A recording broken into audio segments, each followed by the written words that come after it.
So behind me we have a mechanical masticator, also known as a forestry mulcher or a tracked skid steer with a mulching head. A masticator is one tool that allows us to mimic the effects of fire, but in a safer and more controlled manner.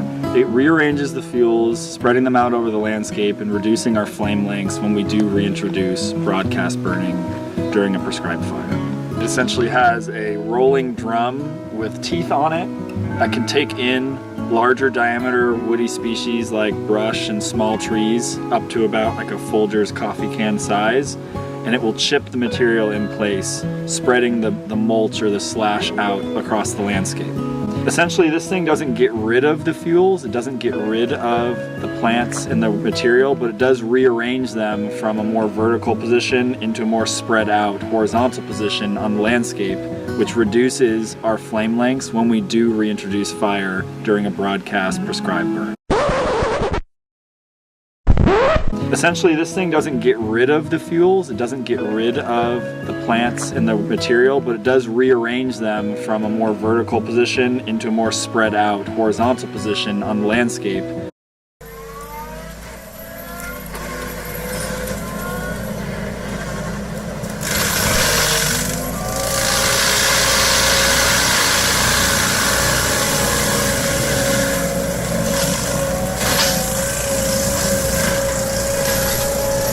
If we were to reintroduce fire to the landscape right now without first pre-treating it with mastication or hand-crew thinning, we would run the risk of initiating a high-intensity, high-severity fire that would top kill our hardwood trees that we're trying to protect. Some of the limitations of the mechanical masticator are it does have a lot of ground pressure.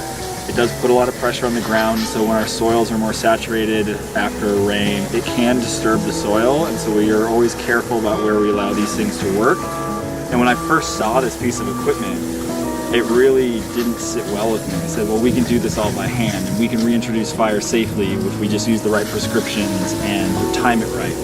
But the more I've worked with these pieces of equipment, the more I see them as actually a really, really light hand on the landscape. They can maneuver through smaller diameter trees. They can avoid certain habitats. They can avoid wood rats' nests. When we do nesting bird buffers, they can go around them cleanly. They're a lot quieter than you might expect.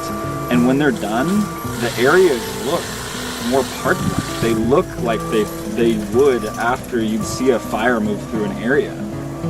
It really has this extraordinary ability to pick and choose areas that you want to reduce fire behavior in the future and mimic that effect, but in real time.